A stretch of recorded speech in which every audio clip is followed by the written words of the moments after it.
Halo semuanya, aku Atis Fajriza, welcome back to my YouTube channel. Di channel ini aku bakalan bahas seputar kesehatan, CPNS, dan juga self-improvement. Jadi sebelum mulai, jangan lupa di like, comment, dan subscribe channel ini. Oke guys, jadi congratulations untuk seluruh teman-teman yang sudah lulus ASN 2023, baik itu dari CPNS ataupun P3K.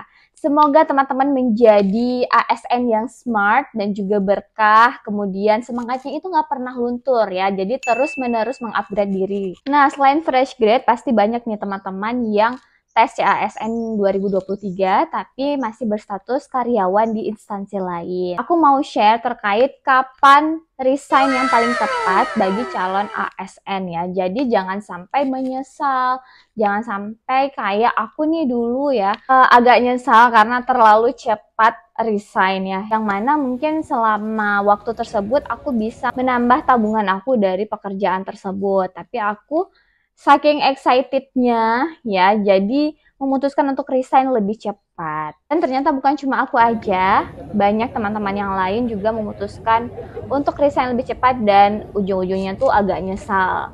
Nah, semoga teman-teman setelah nonton video ini bisa memutuskan kapan terbaik untuk resign dan tidak mengulangi kesalahan yang sama seperti yang aku lakukan dulu. Oke, sebelumnya aku mau ngasih tahu dulu nih jadwal dari kelulusan SKB sampai hari awal mula aku bekerja ya sebagai CPNS, supaya kalian tahu gambaran rentang waktunya dari kelulusan hingga awal bekerja. Oke, yang pertama adalah pengumuman hasil SKD dan SKB itu dulu di tanggal 21 sampai dengan 22 Desember 2021.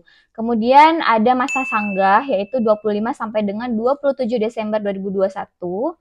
Pengumuman pasca sanggah itu 4 sampai 6 Januari 2022. Kemudian penyampaian kelengkapan dokumen dan pengisian DRH itu dari tanggal 7 sampai dengan 21 Januari 2022. Kemudian yang terakhir itu adalah usul penetapan NIP CPNS dari tanggal 22 Januari sampai dengan 22 Februari 2022. Nah, karena dari awal itu udah keluar pengumuman seperti itu. Nah, saat itu aku pikir setelah usul penetapan NIP CPNS, itu langsung pembagian SK. Jadi aku tuh langsung buru-buru bikin surat pengunduran diri untuk resign di tanggal 28 Februari 2022. Nah, yang lebih membagongkan lagi ya, setelah aku resign di tanggal 22 Februari 2022, ternyata pembagian SK CPNS itu di tanggal 28 April 2022. Yang mana artinya saat itu aku menganggur kurang lebih selama 2 bulan. Ya, karena kesalahan aku juga terlalu terburu-buru untuk menyerahkan surat pengunduran diri. Yang mana pada saat itu mungkin aku masih bisa bekerja di instansi sebelumnya dan juga bisalah menabung ya kan. Kemudian juga 2 bulan itu terasa sangat lama karena nggak ada aktivitas apapun selama 2 bulan tersebut. Bahkan teman-teman aku yang lulus CPNS di pemerintah kabupaten itu lebih lama lagi pembagian SK-nya. Bisa nyampe 6 bulanan gitu. Oke, jadi sekarang kan teman-teman udah ada bayangan nih ya rentang waktu dari kelulusan SKD dan SKB menuju pembagian SK CASN. Nah, jadi nanti ketika teman-teman sudah sampai di tahap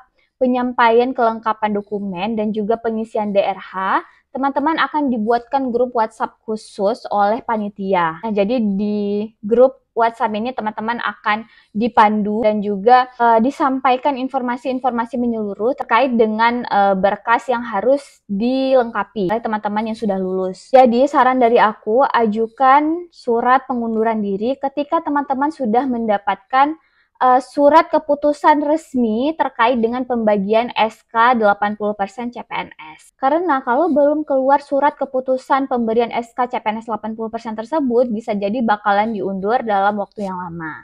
Nah, itu buat kalian yang nggak mau jedanya itu terlalu lama ya, dari pengumuman kelulusan hingga masa awal bekerja. Dan bisa menambah tabungan dari instansi yang lama sebelum masuk ke instansi pemerintahan. Tapi kalau misalnya kalian mungkin mau healing dulu nih ya kan, dalam 1 bulan mungkin kalian mau keliling Indonesia ataupun mau jalan-jalan ke luar negeri, itu oke banget kalau misalnya kalian resign dari jauh-jauh hari. Mungkin ada proyek-proyek yang mau kalian selesaikan sebelum kembali menggeluti kerjaan yang sibuk di bawah instansi pemerintahan. Itu oke banget ya teman-teman. Nah, kayak aku dulu nih, aku memanfaatkan 2 bulan masa menganggur aku untuk membuat YouTube ini. Sekaligus aku belajar tips dan trik mendapatkan AdSense dan lain-lain. Dan juga pada saat itu lagi bulan puasa, sehingga lebih fokus beribadah juga. Jadi itu dia pengalaman yang bisa aku share terkait kapan waktu yang tepat untuk resign dari instansi sebelumnya. Semoga bermanfaat dan juga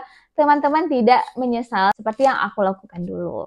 Oke, terima kasih untuk semua teman-teman yang menonton dari awal hingga akhir. Assalamualaikum warahmatullahi wabarakatuh.